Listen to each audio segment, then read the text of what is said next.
Hello ဒီနေ့ကမမချက်ကျွေးတဲ့မော်ရင်ကားလေးစားမဲ့ blog လေးဖြစ်ပါတယ်ရှင်ညီမနဲ့ဈေးသွားတယ်ပေါ့နော်မော်ရင်ကားလေးချက်စားဖို့အတွက်ကိုbreakfast ကလည်းမစားသေးတဲ့အခါကျအရင်ဆုံး breakfast လေးစားမယ်ဆိုပြီးတော့ view mall မှာဝင်ပြီးတော့ breakfast စားဖို့အတွက်အကုန်လိုက်ကြည့်တယ်ပေါ့နော်အနှံ့ပဲပေါ့နော်ဘာစားလို့စားချင်မှလည်းမသိဘူးဆိုင်တော့အကုန်လုံးအဲ့ထဲမှာရှိတဲ့ food court မှာတော့အကုန်လုံးစုံသွားတာပဲလိုက်ကြည့်ပြီးတဲ့အခါကျတော့ဟိုကစားခြင်းတရားစားခြင်းဘိုက်ကလည်းတိတ်မကောင်းတဲ့အခါကျဘာစားမှလည်းမသိတဲ့အခါကျတော့အရင်ဆုံးမိုင်လိုကြိုက်တော့မိုင်လိုလေးမှာပါတယ်ဟောမိုင်လိုလေးမှာတယ်ပေါ့နော်မှာပြီးတော့မမကကြတော့ signature ဒီ breakfast ကိုမှာတယ်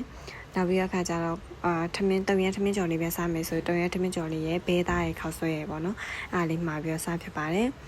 စားရင်ညီမနဲ့ဗီဒီယိုရတော့မမဟင်းတောင်းတန်းနိုင်ဖြစ်နေရပါတော့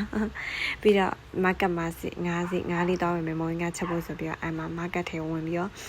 ငါးစီးပေါ့နော်ငါအကောင်သားငါးစီးအကုန်လုံးပေါ့အဲ့ view mall ရဲ့ဘေးမှာပဲ market ရှိရပေါ့နော်အဲ့မှာဝင်ပြီးတော့အသားငါးသွားဝယ်တယ်ငါးဝယ်ပြီးတဲ့အခါကျတော့မောင်ကချက်စားဖို့အတွက်ကကလဲပဲပါညာလို့တဲ့အခါကျတော့ကလားဆိုင်ကိုသွားပြီးတော့မောင်ကလဲပဲပါညာလည်းဝယ်တယ်ပေါ့နော်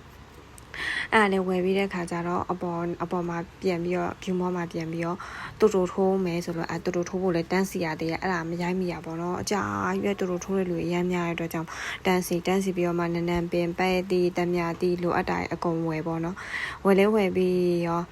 အိမ်ကိုလမ်းပြန်နဲ့ရှောက်ပြီးတဲ့ခါကျအိမ်ထဲရောက်ရောကျမလုံးဝဟိုပါလဲဒေါင်းသွားရပေါ့နော်အိပ်ပျော်သွားတယ်ပင်ပန်းပြီးတဲ့ခါကျတော့အိပ်ပျော်သွားပြီးတဲ့နောက်မှာတော့ပြီးတဲ့အခါကျတော့မမောင်ကချက်တာလေးပေါ့နော်ပြီးကန်နေလေးဖြစ်နေတဲ့အချိန်မှာနှမ်းသွားဖြူပါတယ်နောက်ကိုတော့ကီသွားဖုတ်တယ်ပေါ့နော်ပြီးတော့အဲ့မှာပြောနေရင်ရထားဖြတ်တာမြန်လို့ဆိုပြီးတော့နောက်ကနေရထားကိုလည်းလှမ်းရိုက်လိုက်သေးရပေါ့နော်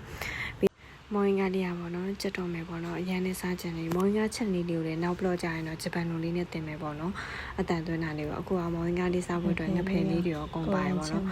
အကျော်မကြိုက်တဲ့အတွက်ကြောင့်မို့အကျော်တော့ထည့်မစားပါဘူးပိတ်ကကျော်ကကြတော့အဲ့လိုထည့်စားရတာမျိုးမကြိုက်လို့ပေါ့နော်ပြီးတော့အရန်နဲ့အရသာလေးရှိပါတယ်အရန်ကောင်းပါတယ်မမလက်ရလွမ်းနေတော့အရန်ကောင်းတော့ပေါ့နော်အားလုံးပဲကျေးဇူးတင်ပါတယ်မျက်စိနောက်သွားရင်လည်း sorry ပါရှင်